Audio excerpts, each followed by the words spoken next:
वन्यस्रजे कमलवेत्रविशावेणु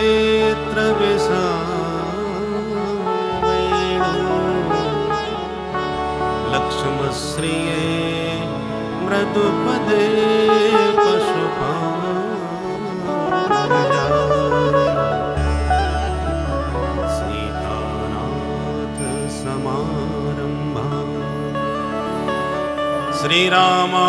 श्रीरामानन्दाय मध्यमा अस्मदाचार्य पर्यन्ता वन्दे श्री गुरुपरम्परा। बोल भक्तवत्सल भगवान की जय।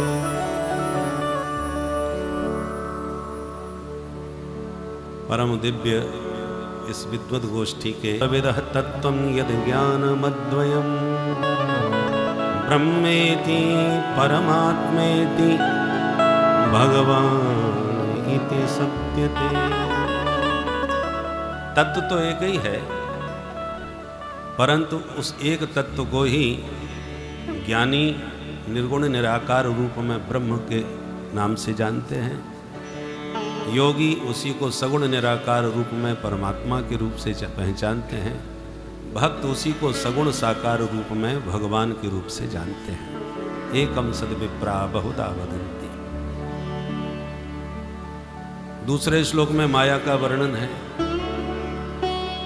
माया का स्वरूप क्या है? जीव को विपरीत ज्ञान करा देती है।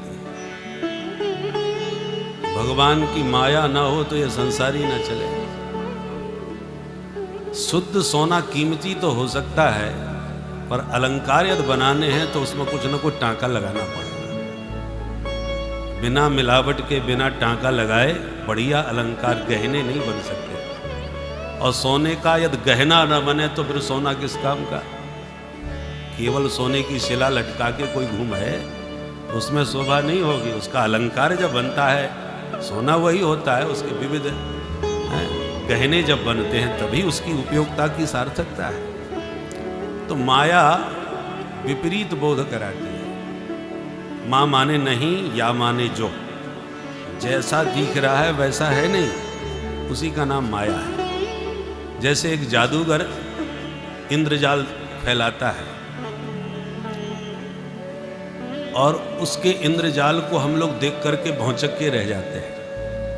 उसने किसी को बुलाया, उसका सिर काट दिया, धड़ से अलग रख दिया, और हमें प्रत्यक्ष दिखता भी ऐसा ही है कि उसने सिर काट दिया।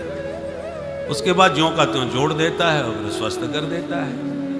पर जैसा हमने देखा वो वैसे ही सच्चाई नहीं है, और दिखाई ऐसा ही पड़ता है। वही नोटों की बरसात करता है, रुपए बरसा देता है, और हमको रुपए बरसाते दिखाई भी पड़ते हैं।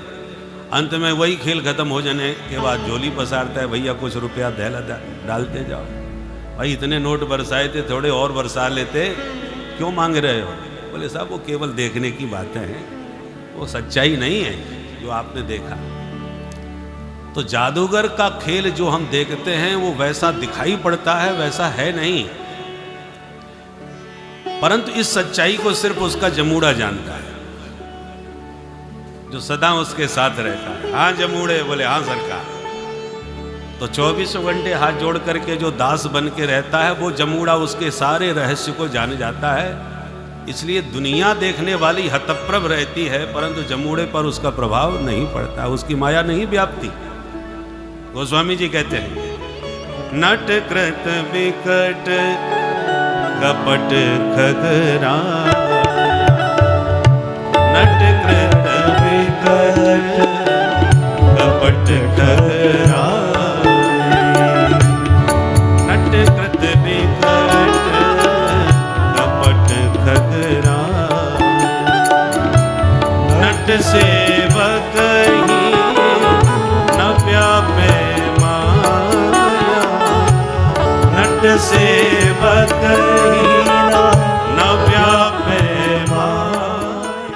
जो नाटक दिखाया जा रहा है जादूगर के द्वारा, और देखने में हमको सत्य भी लग रहा है, परंतु वास्तव में वैसा है नहीं जैसा दिख रहा है। ऐसे ही संसार का स्वरूप है, संसरती। इसमें जो परिवर्तन दिख रहा, अभी पूज्य महाराज श्री कह रहे थे, ये परिवर्तन है, वो सत्य नहीं। बोलो जय सिया राम।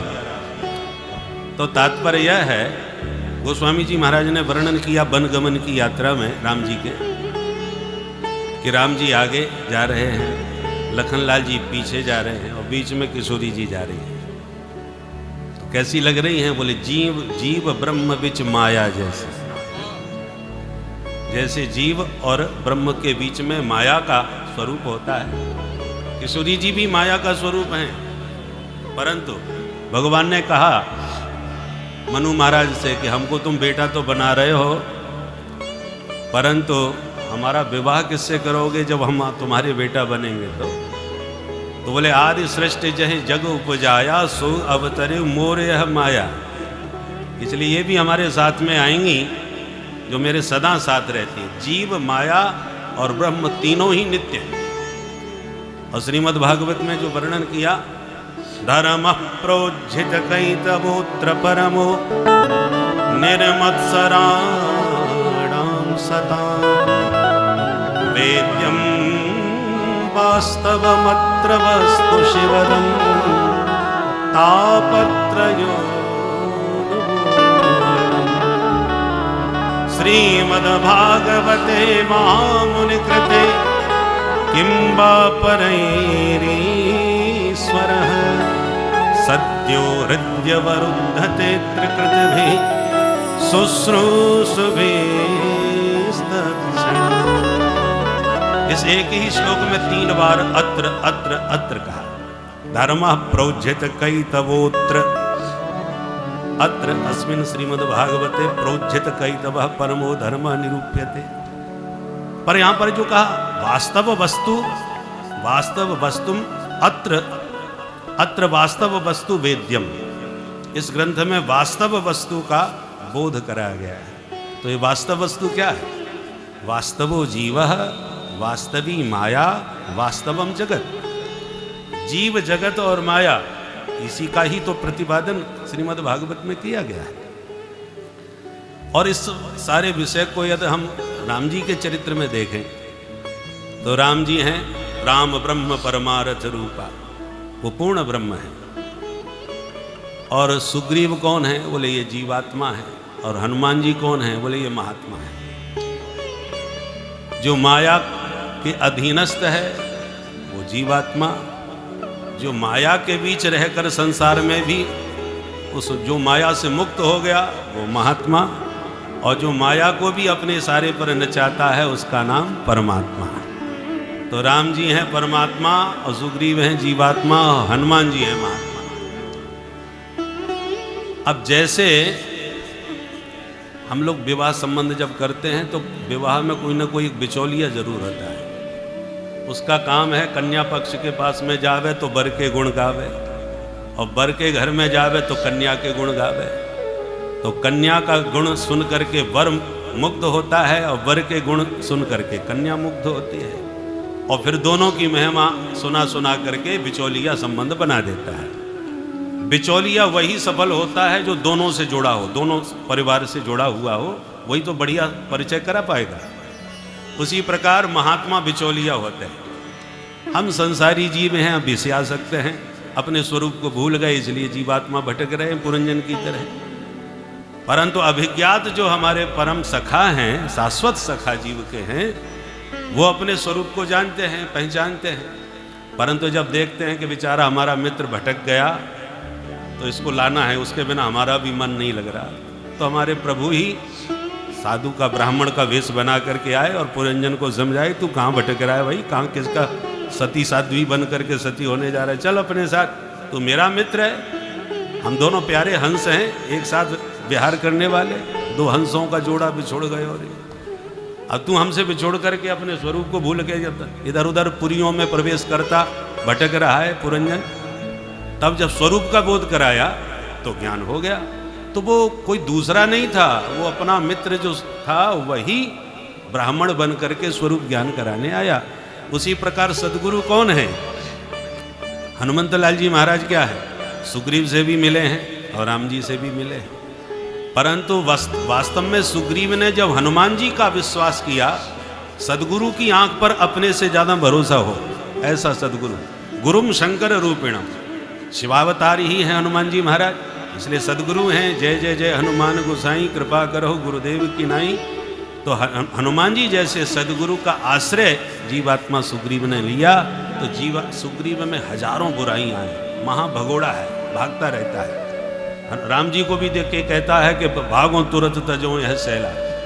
तो जीवात्मा परमात्मा को न पहचान करके दुश्मन मान करके भागने का प्रयास कर रहा है, परंतु कहता है हनुमान तुम जाके पता लगाओ, तुम जो कहोगे सो करूंगा।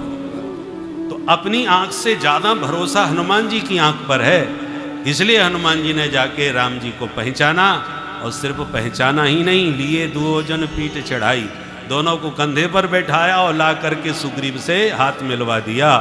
तब हनुमंत उभय दिस की सब कथा सुनाए, पावक साखी देय कर जोरी प्रीत दृढ़ाए। तो महात्मा का यही काम है कि जब जीवात्मा के पास आते हैं तो परमात्मा की कथा सुनाते हैं, जैसे सब कथावाचक यहाँ व्यास बैठे हैं। तो इनका काम क्या है, जीवों के बीच बैठ के गोविंद के गुण गाएं, और जब जीव गोविंद के गुण श्रवण करता है तो भगवान के प्रति अनुराग जगता है? तो जीव का प्रेम भगवान के प्रति बढ़ाना, भगवान की कथा सुना सुना के, और जब भगवान के चरणों में बैठते हैं तो जीव की व्यथा सुनाते हैं। ये प्रभु जीव आपसे विमुख होकर के अपने स्वरूप को भुला करके कैसे जगत में भटक रहा है आपकी माया के प्रभाव से, इसलिए अपनी माया पर कृपा करो, क्योंकि भगवान कहते हैं माँ में भी ये प्रपद्यंते माया में तम तरंते। मेरी माया से तुम बचना चाहो तो एक ही उपाय है, टकराओगे तो फंस जाओगे। देवी ऐसा गुणमयी मम माया दुरत्या, ये साधारण नहीं है, दुरत्या है, बहुत खतरनाक है। यानी नाम विचेतांसी देवी भगवती हिसा बलादा कृष्य मोहाय महामाया प्रक्षति। बड़े बड़े विद्वानों को पटक देती है, इसलिए लड़ना मत इससे। तुम्हारा लड़े नहीं तो जाए कहाँ? बोले माँ में भी ये प्रपद्यंते, मेरे प्रपन्न हो जाओ। अब जादूगर के जमूड़ा बन जाओगे तो जादूगर सब रहस्य बता देगा कि मैं कैसे क्या करता हूँ, और जब रहस्य पता चल गया तो जमूड़े पर फिर माया जादूगर की बिल्कुल नहीं व्यापती। उसी प्रकार हम लोग सब जमूड़ा बन जाए, ठाकुर जी के ठाकुर हैं जादूगर, माया के खेल से ये सब प्रपंच फैलाया है, तो अब उसमें न फंसें, अपने स्वरूप को न भूलें, इसके लिए जमूड़ा बन करके जादूगर का आश्रय ले लें। दासो हम कौशलेंद्रस्य, जहाँ प्रभु के हम दास बने, ठाकुर जी अपनी माया को खींच लेते हैं, और जो माया का पर्दा हटाया, स्वरूप का ज्ञान हो गया, फिर ये संसार में हमें माया नहीं व्यापती। इसलिए जीवात्मा जब तक परमात्मा का आश्रय नहीं लेगा, वो आश्रय देने वाले महात्मा होते हैं बिचौलिया, वही भगवान के शरणागत कराते हैं, और उन्हीं की कृपा से ही माया की निवृत्ति होती है। कहने सुनने का ये विषय तो बड़ा गंभीर है, परंतु आचार्यों की वाणी से सुन करके ये निश्चित रूप से हमें स्वरूप का बोध होगा, ऐसा विश्वास है। बोलो भक्त वत्सल भगवान की जय।